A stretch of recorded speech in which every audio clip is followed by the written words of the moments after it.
R Ashok ಅವರ statement ಆದರೆ ಇನ್ನೊಂದು ಕಡೆ ಮಾಜಿ DCM doctor C N Ashwathnarayan ಅವರಿಗೆ ಕಾಂಗ್ರೆಸ್ನ ಕೈವಾಡದ ಶಂಕೆ ಇದೆ. ಈ ಆಡಿಯೋ ಹಿಂದೆ ಕಾಂಗ್ರೆಸ್ ಕಡೆ ಈಗ ಬಾಣ ಬಿಟ್ಟಿದ್ದಾರೆ. ಆಡಿಯೋ ಕೊಟ್ಟ ಮಹಾಪುರುಷನನ್ನ ಹಿಡೀರಿ, ಅವನನ್ನ ಹಿಡಿದ್ರೆ ಎಲ್ಲ ಗೊತ್ತಾಗುತ್ತೆ. ಸದಾನಂದಗೌಡ ಅವರೇ ಇದು ನಂದಲ್ಲ ಅಂತ ಹೇಳಿದ್ದಾರೆ. ಆದರೆ ಆಡಿಯೋ ಕೊಟ್ಟಿರುವಂತಹ ಮಹಾಪುರುಷ ಯಾರು ಅಂತ ನನಗೆ ಗೊತ್ತಿಲ್ಲ. ಕಾಂಗ್ರೆಸ್ನವರೇ ಇದರ ಹಿಂದೆ ಇರಬಹುದು ಅಂತ, ಅಥವಾ ಅವರೇ ಈ ರೀತಿಯಾದಂಥ ಗೊಂದಲ ಮೂಡಿಸೋಕೆ ಮಾಡಿರಬಹುದು ಅನ್ನುವಂಥದ್ದು ಅವರ ಒಂದು ಆರೋಪ.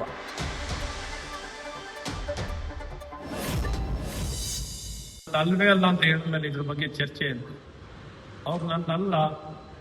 ಅವ್ರು ಯಾರು ರೆಕಾರ್ಡ್ ಮಾಡಿದಲ್ಲ ಅವನ್ನೇ ಕೇಳಿ. ಯಾರು ರೆಕಾರ್ಡ್ ಮಾಡಿದ್ದಲ್ಲ ಅವ್ನು ಹಿಡ್ಕೊಂಬಂದಿ ರೆಕಾರ್ಡ್ ಮಾಡೋದಂತವ್ನ ನಿಮ್ ದಿಕ್ಕಿಲ್ಲಿ ಹೋಗ್ಬೇಕಂದ್ರೆ ರೆಕಾರ್ಡ್ ಮಾಡೋದ್ ಕಡೆ ಹೋಗುದು. ರೆಕಾರ್ಡ್ ಕೊಟ್ಟಿದ್ದಾನೆ, ಈ ರೆಕಾರ್ಡ್ ಎಲ್ಲಿಂದ ಬರ್ತು, ಈ ವಾಯ್ಸ್ ಎಲ್ಲಿಂದ ಬರ್ತು, ಯಾರು ಏನು ಅಂತ ಬರ್ಲಿ, ಆಗ ಸತ್ಯಾಸತ್ಯತೆ ಗೊತ್ತಾಗುತ್ತೆ. ಈಗ ಇಲ್ಲ, ನಾನು ಹೇಳಿಲ್ಲ, ನಂದಲ್ಲ ಅಂತ ಹೇಳಿದ್ದಾರೆ. ಸೊ ಯಾವನ್ನು ಯಾರು ಇದನ್ನ ಕೊಟ್ಟಿದಾರಲ್ಲ ಆ ಮಹಾಪುರುಷರು ಯಾರು, ಎಲ್ಲಿಂದ ಬರ್ತು, ಇದು ಸೋರ್ಸ್ ಎಲ್ಲಿ ನನಗೂ ಗೊತ್ತಿಲ್ಲ. ಅವ್ರು ಇಲ್ಲ ಅಂತ ಹೇಳಿದರೆ ಇದು ಹುಟ್ಟಾಕಿರೋದು ಆಗಿರ್ಬೋದು ಅಂತ ನಾನು ಹೇಳಿ.